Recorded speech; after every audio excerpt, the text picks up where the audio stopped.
Nama saya Bu Raya, pekerjaan pedagang. Nama saya Indah, pekerjaan ibu rumah tangga. Nama saya Sudi, kerjanya ojol. Nama saya Jay Ahmad, pekerjaan saya sebagai guru ngaji. Nama aku Titania, aku masih siswa SMP. Nama gue Alvan, gue kerja di salah satu startup. Nama saya Farisa Azari, saya statusnya mahasiswa. Nama aku Bella Oktavianti, aku masih mahasiswa. Nah, kalau aku Nabila, aku dari marketing.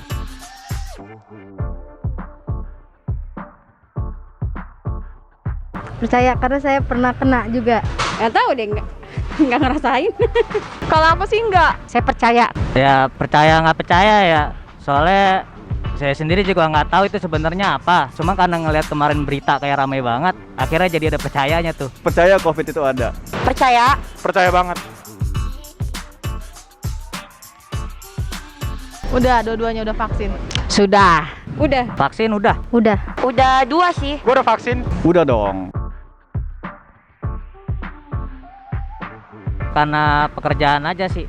Karena disuruh orang tua aja sih. Karena biar bisa tuh naik transportasi kemana aja. Sekarang kan apa-apa masuk mall, masuk kereta, masuk sekolah juga apa-apa butuh vaksin kan. Makanya vaksin itu pun terpaksa. Karena gue rasa vaksin itu salah satu bentuk pencegahan ya. Vaksin itu salah satu ikhtiar kita ya dalam mengurangi dan mengatasi COVID di masa pandemi ini. Dan ya sekarang juga kan memang harus diwajibkan vaksin. Pemerintah ngasih kebijakan untuk vaksin untuk menambah antibodi. Jadi ya mau nggak mau aku ikut.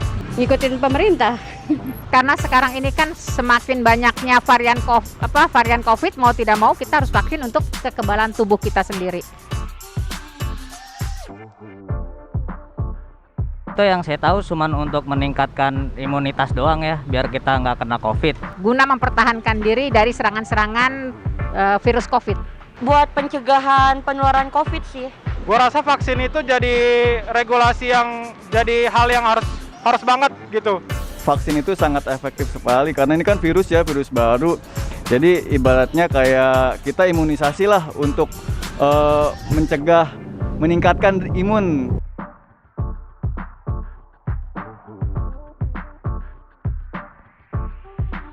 Saya berusaha semaksimal mungkin untuk disiplin. Ketika bekerja sih disiplin banget ya, karena itu emang tuntutan pekerjaan. Jadi harus pakai masker, pakai pelindung segala macam ya kan.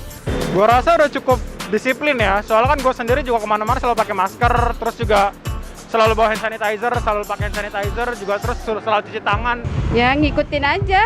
Kalau pakai masker mah. Kalau sedisiplin mah belum banget ya. Tapi kita matuhin aja. Mematuhi protokol. Ya, matuhin protokol, matuhin kesehatan juga. Kalau misalnya buat kayak matuhin tentang peraturan gini kayak menjaga jarak gini-gini sebenarnya kita mah belum mematuhi protokol yang ada juga. Tapi kita sedikit-sedikit adalah ngikuti pemerintah gitu, walaupun nggak sepenuhnya juga. Alhamdulillah ya, saya sangat mengikuti prokes. Bahkan masker sendiri tuh udah kayak ibaratnya udah kayak helm. Kalau di perjalanan tuh kalau nggak pakai masker kayaknya ada gimana gitu sih. Kalau kemana-mana sih pakai masker ya. Soalnya kalau nggak pakai masker kan suka ada razia. Dibilang disiplin sih belum 100% ya. Karena kalau misalnya keluar makan kan pasti tetap buka masker juga. Tapi selalu kemana-mana bawa hand sanitizer.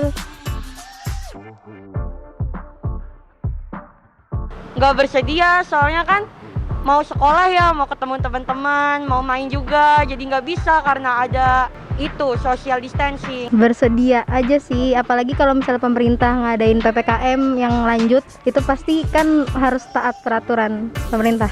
Kalau bersedia mah pasti ya. Bersedia kalau gue ya, karena kan dari awal kerja juga gue udah WFH gitu.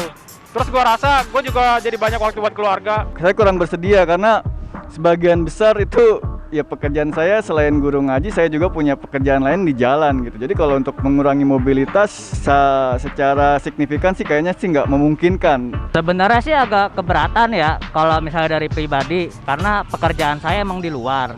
Cuman ya karena ngikutin aturan pemerintah dan daripada ribet gitu ya, jadi mah ya ikut aja. Sekarang ini kita udah berusaha di rumah aja ya, kecuali untuk hal-hal tertentu yang memang kita sangat penting. Ya setuju aja sih.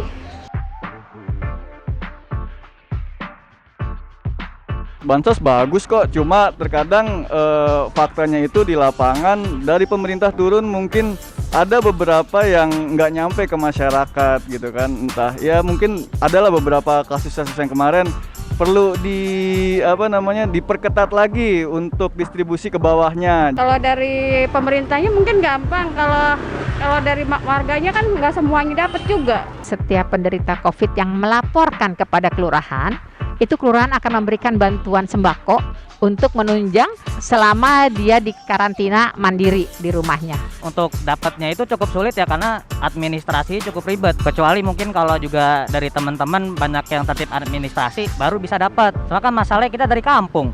Kayak sembako aja sih paling sama uang tunai. Bantuan sosial pemerintah masyarakat gua rasa belum menyeluruh deh. Bantuan dari pemerintah itu kuota ya untuk mahasiswa. Itu bantuan sosial dari pemerintah tuh kurang.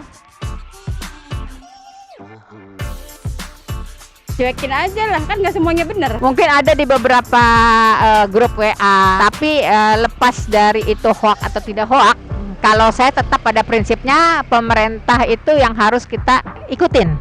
Sering dapat mah dari internet, sama mah nggak suka saya gubris mah enggak. Cuekin aja lah, ngapain dipikirin.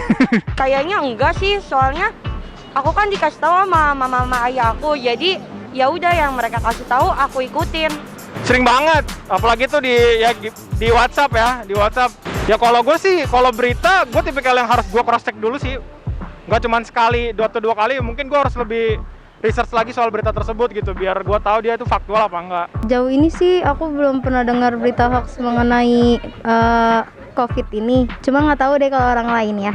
Kalau berita hoax tentang COVID itu biasanya kayak dia nanti tuh apa sih, COVID itu nggak pernah hilang. Kelihatannya sih udah sangat bagus sekali ya. Terutama ya kita lihat dari mulai awal pandemi sampai sekarang tuh penurunannya sangat signifikan ya. Walau memang yang dirasakan masyarakat kayak PPKM itu kan terasa banget, tapi dampaknya sekarang ya kita udah bisa mulai nafas lagi lah. Artinya kan pemerintah sudah bekerja seperti itu. Aku ngerasa pemerintah cukup membantu karena menyediakan sarana kayak tempat vaksin di mana-mana. Itu kan gratis ya dari pemerintah. Itu cukup membantu sih. Kalau saya hadir mah menurut aku mah nggak terlalu sering ya, karena mereka tuh terlalu dikit-dikit ngomongnya tentang keuangan lah, dikit-dikit uang lagi, dikit-dikit uang lagi gitu. Jadi mereka tuh nggak fokus ke masyarakat seharusnya. Menurut saya sih perhatian banget ya, tapi perhatiannya lebih ke ribet. Jadi saya susah mau lewat kemana-mana, apalagi dulu tuh zaman 2020. Menurut saya 100% ya hadir ya, karena selama ini pemerintah itu diwakilkan dari RT, RW, kelurahan ya. Ya udah sih, masyarakatnya yang harus ngikutin juga lah. Kalau cuma pemerintahnya yang kerja juga nggak mungkin kan. Gua rasa pemerintah masih kurang untuk ambil andil dalam menangani pandemi ini gitu. Pemerintah udah cukup membantu ya dengan menyediakan vaksin. Kalau menurut aku sih ya udah cukup deh. Saya buat pemerintah deh, HSPL ini tuh buka lowongan kerja ya, buka lowongan kerja sebesar-besarnya. Kalau nggak buka tempat khusus-khusus, karena nggak semua orang itu punya keahlian masing-masing.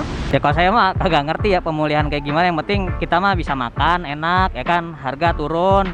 Untuk PPKM-nya ya jangan dinaikin lagi levelnya gitu kan. Ya kita bisa lihat dari mulai mal-mal juga sekarang kan udah mulai pada buka lagi normal, artinya kan roda perekonomian di Indonesia tuh udah mulai bergerak lagi.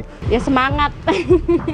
Saya rasa dengan beraktivitasnya kembali supermarket, perusahaan-perusahaan itu bisa memulihkan perekonomian masyarakat.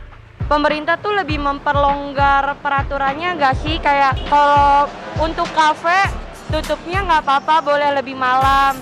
Karena itu kan ngaruh juga untuk ekonomi usaha kecil kan. Masyarakat harus lebih diedukasi sih cara berwirausaha ya. Karena kan kalau misalnya untuk menjadi karyawan pun kan sekarang juga susah gitu karena pandemi ini kan.